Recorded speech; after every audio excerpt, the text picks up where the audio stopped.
You're listening to the Orisha Wisdom Podcast, Session 4.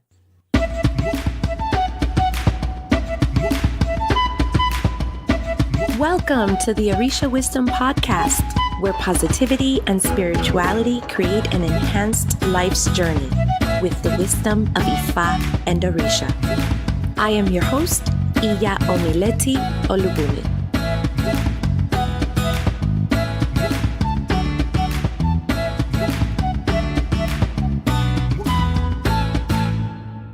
Welcome to the 4th session of the Orisha Wisdom Podcast. Happy New Year.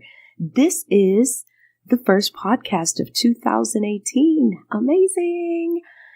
Today's topic is Orisha shrines. Oh my. This podcast is all about the pitfalls of setting up Orisha shrines on your own as an aleyo. If you don't know what an aleyo is, it's basically a brand new person into the Orisha traditions, and the things that you can truly do and the why. With this, let's get started. You discover the Orishas from the internet or a friend, or you see someone dressed all in white and curiosity strikes you. What do? You hit the internet, of course. Then you fall in love with Orisha and you want to connect. You decide that in order to worship, you will get what? A shrine. Of course, a shrine. Next, you go to the Botanica and you hit up the internet and you decide that you have fallen in love with an Orisha. You place the name of Orisha here, and you decide that after seeing dozens, if not hundreds of pictures, you are going to set up that shrine. You get yourself implements that you see in the picture, and what? You're now an Orisha devotee, right? This is how it is. Then you go to an online group. And you post your pictures. Ta-da! Look at the shrine that I have. And they ask you the magical questions. Are you crowned? Do you have ocha? How many years do you have? And then they basically are yelling, which means all in caps. No. You cannot do that. What is the matter with you? Where's your godparent? And you're like, oh, I have no godparent. So what are you supposed to do? In Spanish, these traditions are known as la regla de ocha, the rules of ocha. There are rules that are here to help you. I remember when I started, I felt as though those rules were restrictive, old-fashioned. They had no idea what they were talking about, and I was in a bad place. I said, these people just don't know how much bigger this can grow if they can just open up a little bit. It was tough. And then, I don't know if you've heard the term, the Ocha police. These are the people who feel that they have to tell you everything that is wrong with your Orisha worship. They may get very angry with the new folks and may want to eat them alive, online or in person, if they find out that a new person is doing this. But honestly, don't feel bad. Really, many folks have done this, and you cannot see me, but I am pointing to myself because I did. I lifted an altar to Yemaya long time ago with little boats and paddles and anything blue or sea-ish. And I would go there to pray to her. And in my eyes, I had an Orisha in my house, and that was it. So don't feel bad, really. So if that is you, don't look at that beautiful shrine that you have gone to Michael's Walmart, internet, or anywhere to place all of your items there. And now you're like, oh, what did I do? So I want to point out that there are two types of shrines that I can say that are related to Orisha. One is in honor of an Orisha. two is recreating an Orisha. They are two very different things. One is for reverence of that Orisha. I'm going to give you an example, which may resonate to folks who come from Christian backgrounds or Catholic backgrounds. Example, the Virgin Mary. This is a lot of homes, if you were raised Catholic, they had probably a statue of the Virgin Mary when they were home. And, you know, moms and grandmas and whoever would go there and would do the sign of the cross, and they would pray a little bit, and they would say, oh, Virgin Mary, you know, help me with, you know, this and that. And that's it. And that was it. You basically, you know, you really felt that you had a shrine to Virgin Mary there. Now, the challenge with the Orisha traditions that it's more than a statue. It's more than just a little picture. The challenge is, in the Orisha culture, you receive certain things. You have to go through certain procedures to get them. Okay. You may be inclined to try to recreate an Orisha. For example, an easy example. There are elegbas and oguns that you can really see when you go to a botanica, a spiritual store that has a lot of things for Orisha worship. Purchasing them at a botanica and filling up a cauldron with things that you see on the internet and believing that these are Orishas, that is a big problem. In our traditions, there are two ways that an Orisha is obtained. One, through initiation. When you receive this Orisha, you have to go through certain steps, and only a priest of that Orisha or who can give that Orisha can give that to you. And two, inheritance. When a priest dies, there's certain procedures that you may inherit this Orisha. An Orisha may want to live with one of that priest's godchildren or relatives or priests in the tradition. So those are the two ways that you can have an Orisha. In order to have an Orisha that has come from a priest, there are rituals and ceremonies, and they must be performed in order to bring these implements to life, into your life. There may be one or many priests to help you do this for a particular Orisha being given. Anything purchased or constructed will not have the prayers, the ashe from the priest, the rituals that are needed to bring this to life. An Orisha must be animated. I love the saying that I heard from a priestess that I know, and that's a great way of explaining it. It's bringing these implements that you purchase to life. So an Orisha must be animated, and it must be given life for you, to work with you. This Orisha will be basically brought to life and told, you know, you're here to work with this person. This person is here to serve you. So you bought this Elegba. He was so cute at the window, and those cowrie eyes really got to you, and you've been staring at him, and you love the shell mouth and the little nose that it has, and you found a cute red and black rattle, and you give him candy and toys. Is this Elegba? And then you found this prayer from awesome Facebook group for Elegba, and you ring your rattle here, ding, ding, ding, ding, ding, ding, ding, ding. Question is, who is there? Or better yet, what is there? Do you know? Can you guarantee that that is Elegba? He might be watching. Elegba is known to do that. But that you have built because it's so adorable from the botanica, that has not been awoken or birthed to work with you as the energies of Elegba. But is it really him? There are countless of priests who have fallen in love with Orishas and are not initiated. And in the beginning of their journey, they decided that it was going to be a wonderful idea to lift these altars.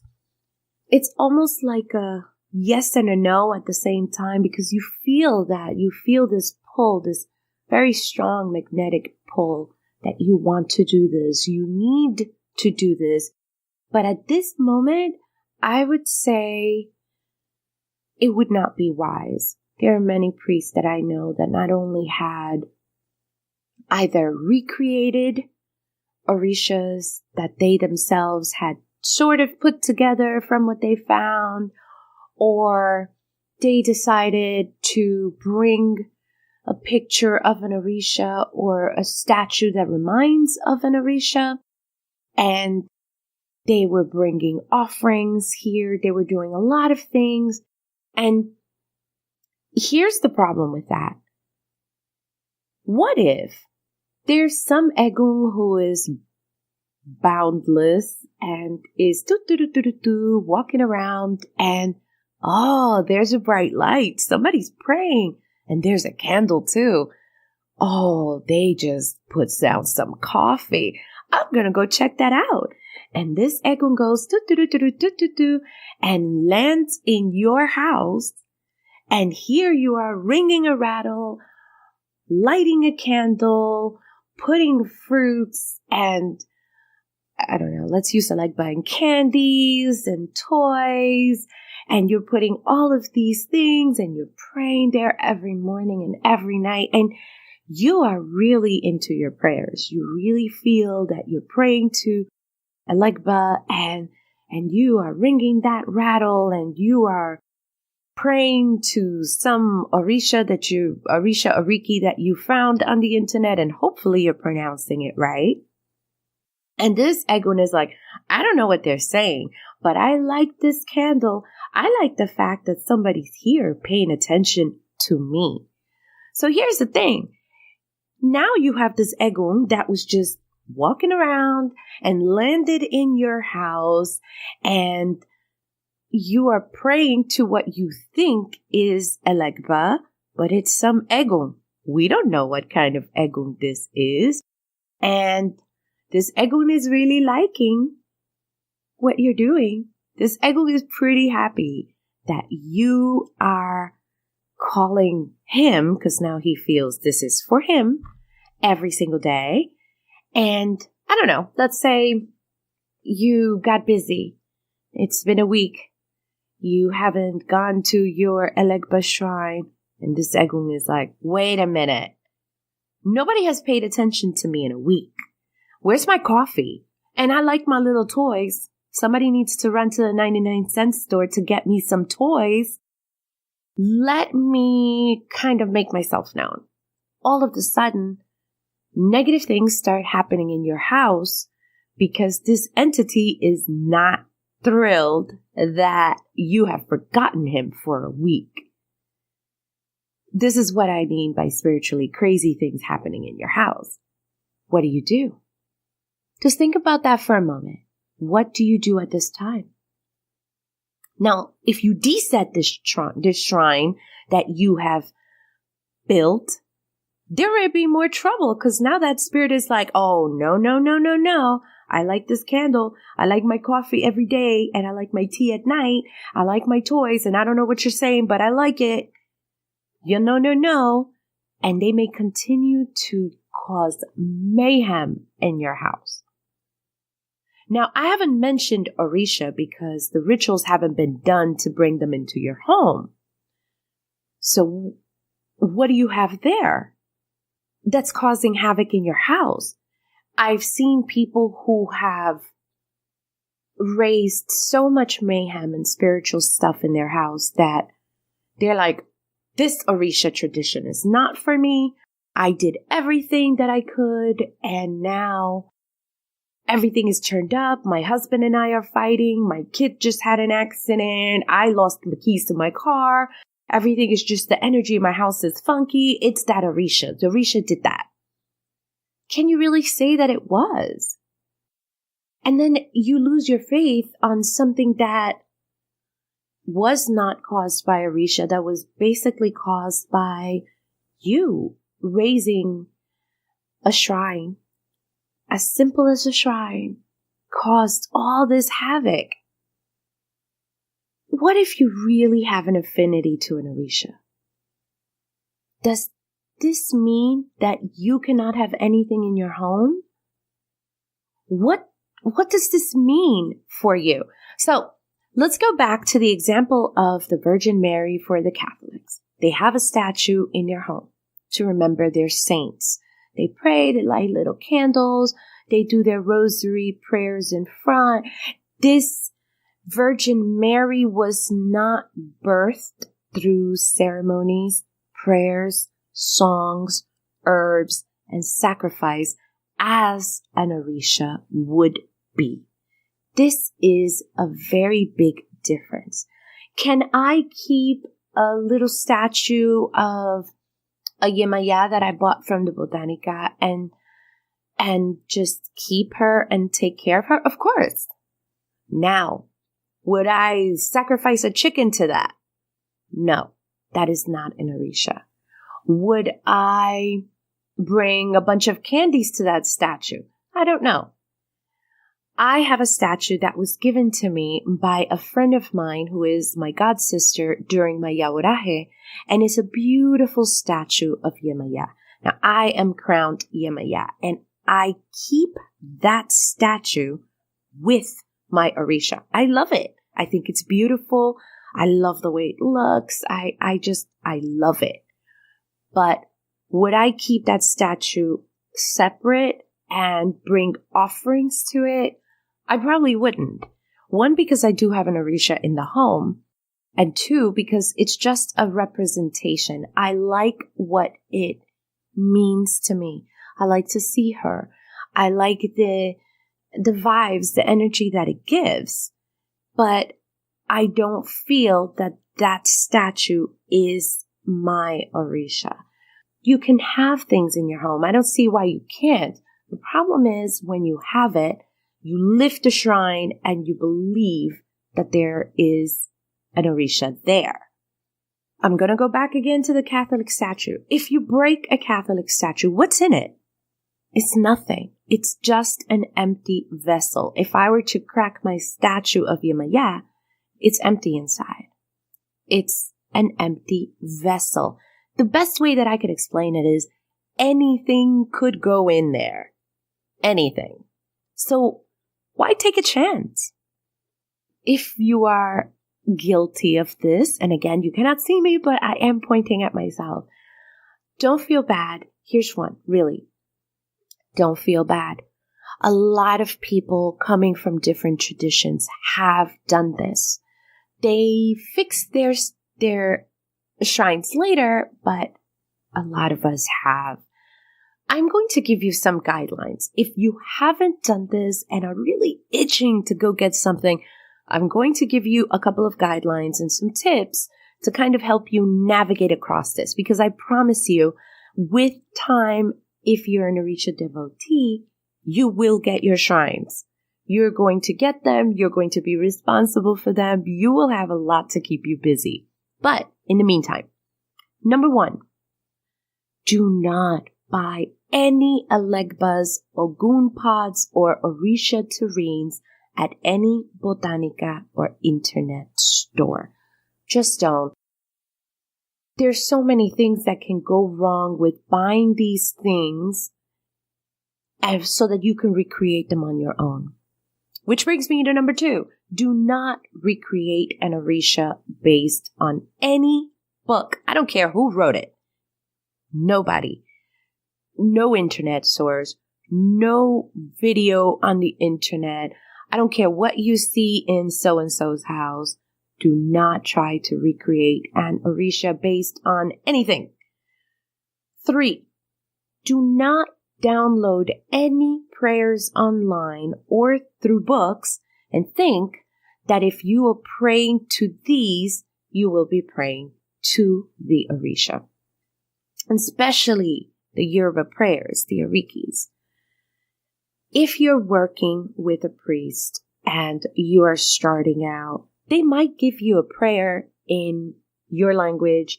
If you speak English, if you speak French, Spanish, that will resonate for you to start and connect.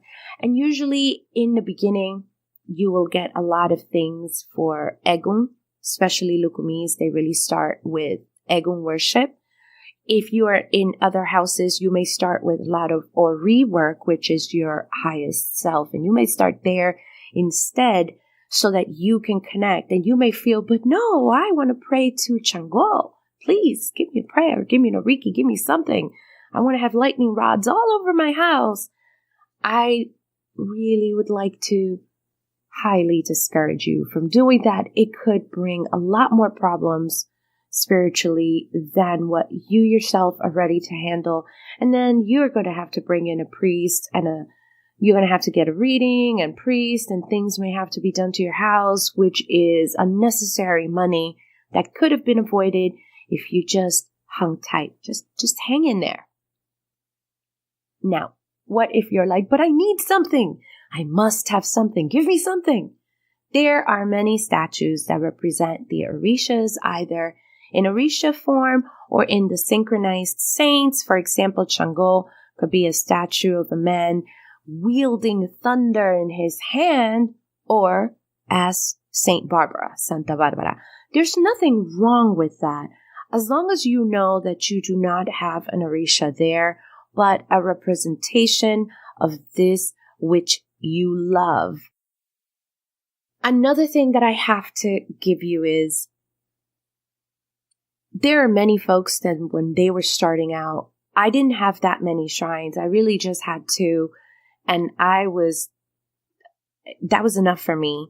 But there are people who then have, a Yemaya shrine, an altar, Chango, and a legba, because you have to have a legba, and let's say the Laikoya, and then Obatala, and Olokun, and they have all these shrines, and their house is taken over by shrines.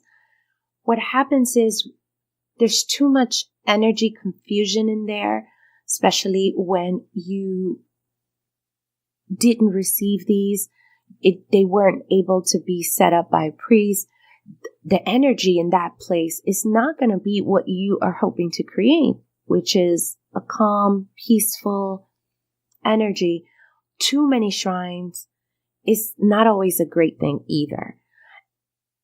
I try to encourage people, which is difficult, especially since the internet is such a major thing, to work with a priest, because there are certain things that should not be together, and there are certain things that you can wait until it is the proper time for you to receive them, because I can't even tell you the magic of all the spiritual, things that go onto a shrine. But when you have a shrine that is properly set up and something right lives there, the correct entity lives there, it is wonderful. I have to say, it is wonderful. I know a priest that when things are kind of funky, he moves his shrines around. And then all of a sudden, peace is back. And there's something to that. I don't move my shrines a lot as he does, but I should look into that. I think he has something going because he's been a priest for a really long time. And if it's properly set up and you have the correct entity there and you know how to take care of it, then yes. Are you interested in having an Orisha in your home like your warriors? Especially in the Lukumi tradition, this is your first step. Or second. I would say that the Boveda is first, but it depends. Here are my do's. Do contact a priest that you trust in the tradition that you would like to work with.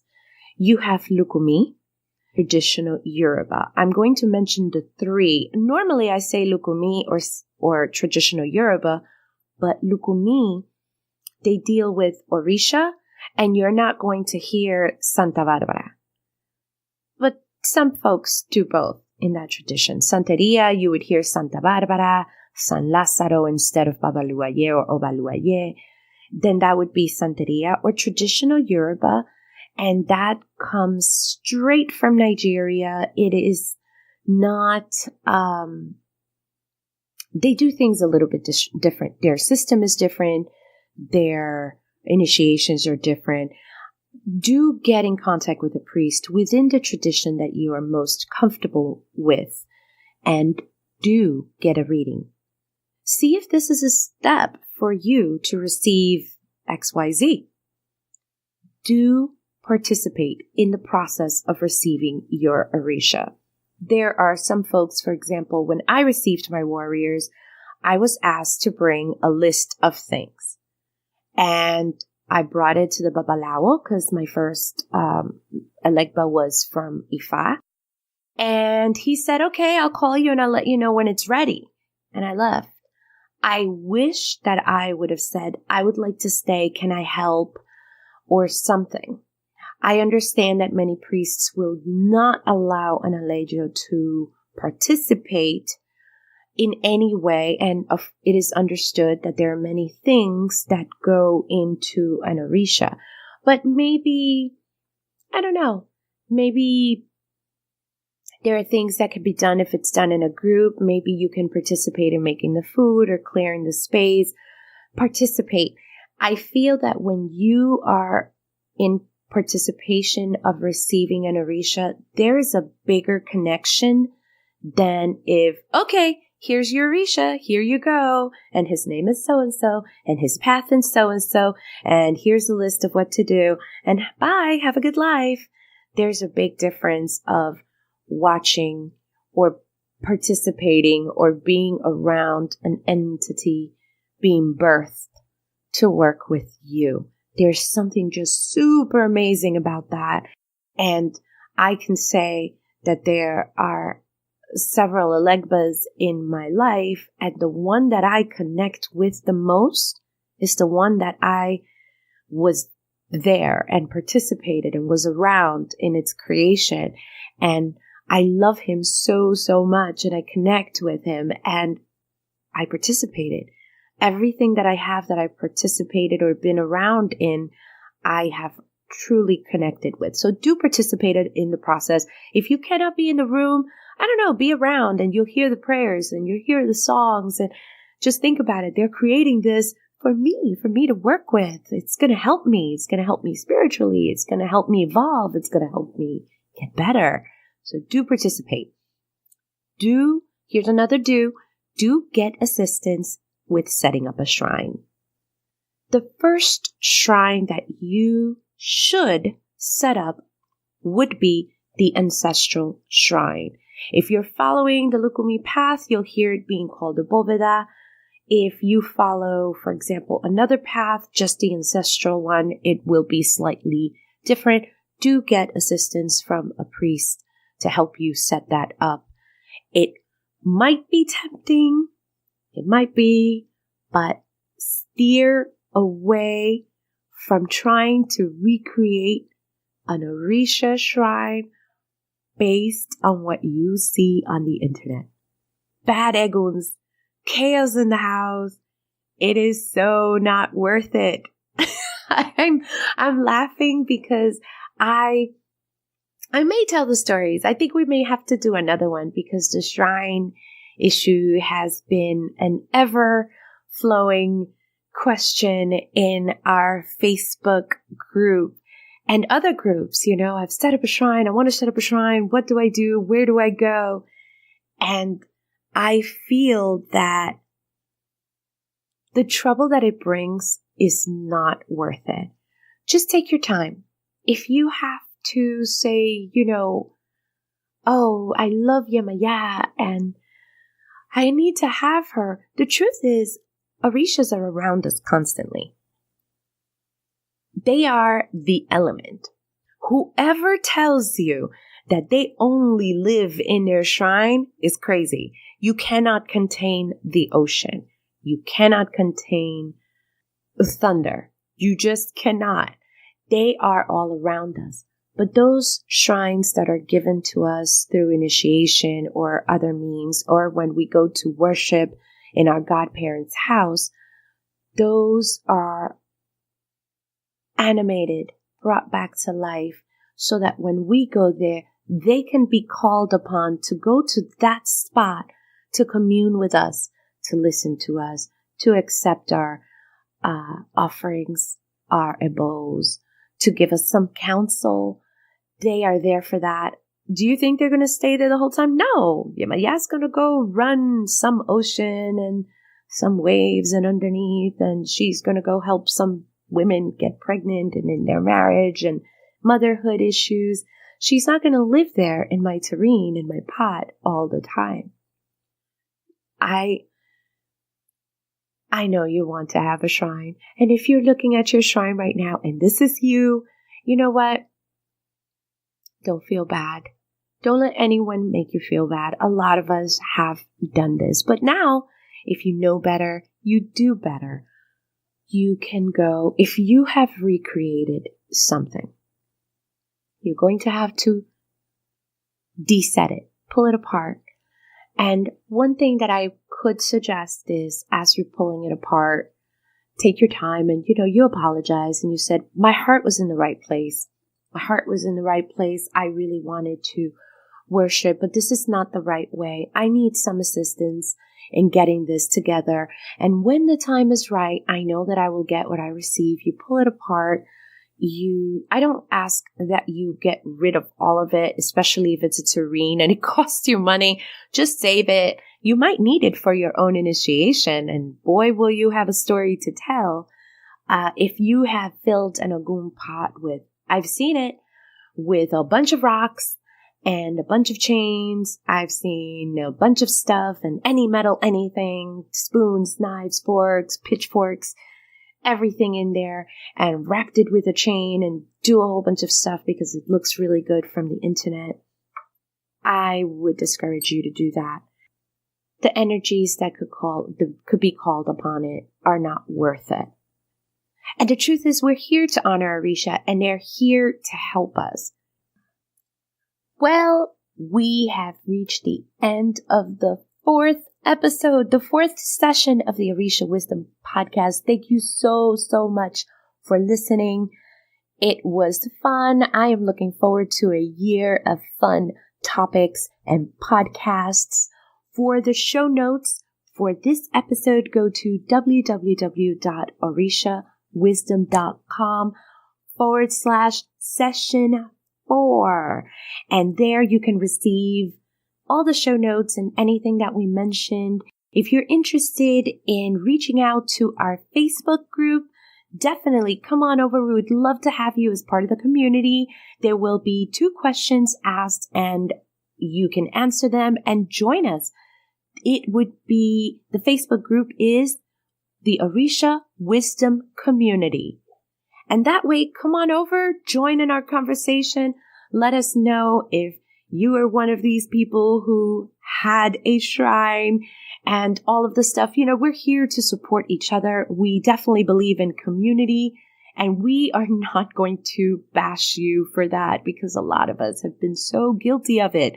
So thank you again for listening. I will see you on the next one. Odabo! Thank you for listening to the Orisha Wisdom Podcast. Be sure to check out the show notes at orishawisdom.com/podcast. Can't get enough of Orisha Wisdom? Check us out at orishawisdom.com and subscribe to our community. Remember, the wisdom of Ifa and Orisha is all around us. Be blessed, and until next time.